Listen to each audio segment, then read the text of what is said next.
Asif Ali Shah from Sheikhupura. سلام سر جی. آپ نے کہا تھا کہ 9:15 بجے کال پک کریں گے. میں ابھی تھوڑی ہی دیر میں جناب آپ دوبارہ کوشش کیجیے گا, میں کال پک آپ کی ضرور کروں گا. وہ نظروں سے اوجھل ہو گئی ہوگی جب بلیپ یا وہاں پہ آیا. یہ عائشہ سلام ہے, کہتی ہیں سر اسٹیٹ لیول پر جہاں لا انفورسمنٹ کا مسئلہ ہو وہاں آپ ٹالرنس کس فارم میں یوز کرنا ریکمینڈ کریں گے, پلیز ایکسپلین. یہ کچھ سمجھ آئی آپ کو؟ اصل میں ٹالرنس تو ہم ریکمینڈ ہی نہیں کرتے. انہوں نے بات غور سے نہیں سنی. ہم ٹالرنس نہیں ریکمینڈ کرتے. اس کا مطلب یہ نہیں کہ ہم وائلنس ریکمینڈ کرتے ہیں. ہم وائلنس بھی ریکمینڈ نہیں کرتے. ہم زیرو ٹالرنس کی بات کرتے ہیں. کچھ چیزوں کے بارے میں زیرو ٹالرنس. یہ جو زیرو ٹالرنس کی بات ہے نان سینس کے بارے میں, اس سے ملکوں میں ترقی ہوتی ہے. جیسے یہ ہمیں کرکٹ میں میچ فکسنگ کا سامنا ہے, تو اس میں ہمیں زیرو ٹالرنس کی پالیسی اختیار کرنے کے لیے کہا ہوا ہے آئی سی سی نے, جس کے تحت ہم کھیلتے ہیں, ایک باڈی کے تحت ہم کھیلتے ہیں. اور وہ باڈی بار بار ہمیں کہتی ہے کہ بھائی یہ زیرو ٹالرنس ہونی چاہیے. یہ جو کھیل کی طرف توجہ نہیں ہوتی کھلاڑیوں کی, حالانکہ کھیل میں بہت پیسہ ہے. اب ایک ٹیسٹ میچ جب کھلاڑی کھیلتا ہے تو 8 لاکھ روپے اس کو ملتے ہیں. اچھا ٹھیک. اس کے علاوہ جب کوئی کھلاڑی اچھا کھیلتا ہے اور ہر دل عزیز ہو جاتا ہے تو اس کو ایڈورٹیزمنٹس ملتی ہیں انڈورسمنٹ کے لیے, جس میں پھر کروڑوں کی بات ہوتی ہے. بالکل ایسے. پھر وہ کروڑوں جو ہے وہ انویسٹ کر کے اس سے فردر بہت کچھ کما سکتے ہیں. جی. اور پہلے تو ماضی میں کھلاڑی کھیلتے تھے اور وہ ہینڈ ٹو ماؤتھ ہی ہوتے تھے. اگر آپ پرانے زمانے کے 50-60 کی دہائی کے کھلاڑیوں کو دیکھیں تو انہوں نے کوئی فارچونز نہیں بنائی تھی. یہ 70 کے بعد کیری پیکر کے بعد یہ معاملات شروع ہوئے, اور آج دنیا میں کھلاڑی, کرکٹ کے کھلاڑی بھی, اور پھر اس میں جو ہر دل عزیزی ان کو ملتی ہے وہ بھی کئی دروازے کھول دیتی ہے. آپ پرائم منسٹر سے ملتے ہیں, آپ صدر سے ملتے ہیں, ہر دروازہ آپ کے لیے واہ ہو جاتا ہے. اگر آپ شادی کرنا چاہیں تو بہت اچھی جگہ آپ کی شادی ہو جاتی ہے. آپ کی کلاس ہی بدل جاتی ہے, آپ کا سارا انداز ہی بدل جاتا ہے. قسمت کی دیوی آپ پہ مہربان ہوتی ہے تو آپ جائز طریقوں سے بھی بہت کچھ کرتے ہیں اور اپنی کوششوں سے بھی آپ آگے بڑھتے ہیں. تو اس کے لیے سیدھی سی بات ہے, یہ جو ٹالرنس کا کانسیپٹ ہے, بہت کچھ ماضی کا بدلتا رہتا ہے.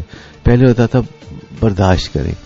گھروں میں بھی ایک آدھ شخص, ماں یا باپ یا کوئی ایسا ہوتا تھا جو ہر ایک کی مصیبتیں اپنے سر لیتا تھا, برداشت کرتا تھا, قربانی کی تصویر بننا چاہتا تھا, دل ہی دل میں دکھی ہوتا تھا اور اپنے آپ کو شہید وفا سمجھتا تھا.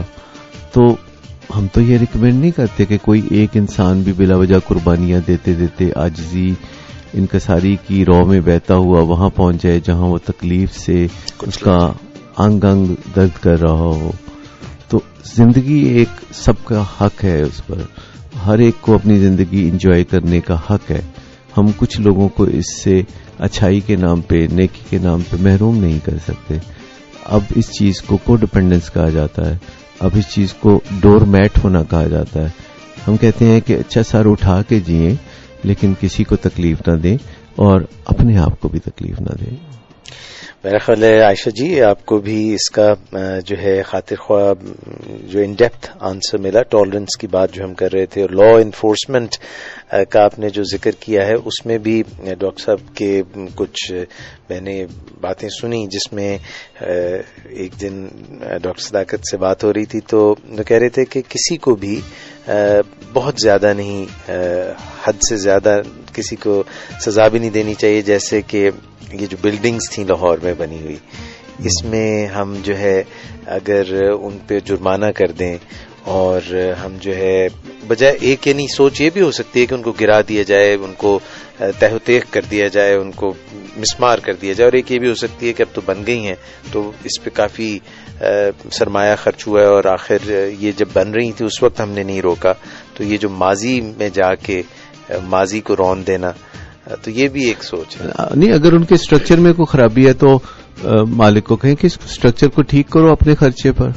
اگر آپ سمجھتے ہیں کہ فالتو منزلیں ہیں تو ان کو آپ ہٹا سکتے ہیں. اگر ان میں کوئی خطرہ ہے نہیں تو آپ جرمانہ کر سکتے ہیں. اگر جرمانہ ان کو نہیں زیادہ محسوس ہوتا تو آپ زیادہ جرمانہ کر سکتے ہیں.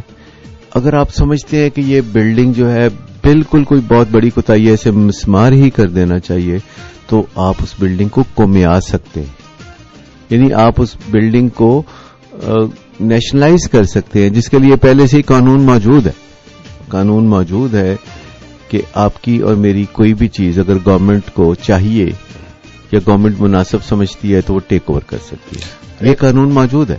ایک مطلب یہ اینگل ہے سوچ کا، اور دوسرا یہ بھی ہے کہ جب ہم موقع پہ سزائیں دینے لگتے ہیں، جیسے یہ سیال کوٹ میں موقع پہ سزا دے دی ان لوگوں نے، پولیس نے بھی کھڑے رہے وہاں پہ، جو ہم نے دیکھا ویڈیو میں، انہوں نے بھی کچھ نہیں کہا، انہوں نے بھی کہا ٹھیک ہے موقع پہ سزا دو، اور یعنی جو ایک سسٹم ہے اس کو سارے کو بائی پاس کر دیا۔ اس پہ ہم ایک دم پرانے زمانے میں چلے جاتے ہیں نا، جب ایسا ہوتا تھا تب تو کوئی عدالتیں نہیں ہوتی تھی، تب پولیس نہیں ہوتی تھی، تو کوئی بھی کسی جگہ جب کوئی بڑا جرم کرتا تھا تو عوام الناس ہی اس کے ساتھ موقع پہ انصاف کر دیا کرتے تھے، اور ایسے کئی موقعوں پہ تاریخ میں بہت ظلم ہوئے، بہت نیک لوگوں کے ساتھ بہت برا سلوک ہوا، کسی نے کوئی بات کہی جو لوگوں کو پسند نہیں آئی، لوگوں نے سزائے موت دے دی، زہر کا پیالہ پلا دیا، مجبور کر دیا، ٹھیک ہے نا۔ تو یہ جو ایک طرح سے موب سائیکالوجی جو تاریخ سے چلی جا رہی ہے، یہ بھی آبسولیٹ ہو گئی ہے۔ اب آپ اول تو کوشش کریں کہ کہیں یہ موب ہو ہی نہ۔ ترقی یافتہ ممالک میں آپ کبھی بھی کسی جگہ ہجوم نہیں دیکھیں گے، آپ قطار دیکھیں گے، آپ ڈسپلن دیکھیں گے، اور کوشش ان کی ہوگی کہ کہیں کسی جگہ نقص امن پیدا نہ ہو اور فلو چلتی رہے، یہ نہیں کہ آپ جس سڑک کو چاہیں بلاک کر لیں۔ ابھی ماضی قریب میں تو ہمارے ہاں ماحول میں یہ تھا کہ شادی کرنے کے لیے اپنے بیٹے یا بیٹی کی آپ کسی بھی سڑک کو بند کریں۔ اچھا ابھی بھی ہو رہا ہے، شاید کسی ایسے علاقوں میں ہو رہا ہوگا جہاں زیادہ ابھی ٹریفک کا بہاؤ نہیں ہوتا، یا چھوٹے شہروں میں یا دیہاتوں میں ہوگا، لیکن آخر کار ہم سب نے اعجاز بھائی سدھرنا ہے، جلدی ہو جائے تو اچھا ہے۔ جی بالکل صحیح کہہ رہے ہیں آپ۔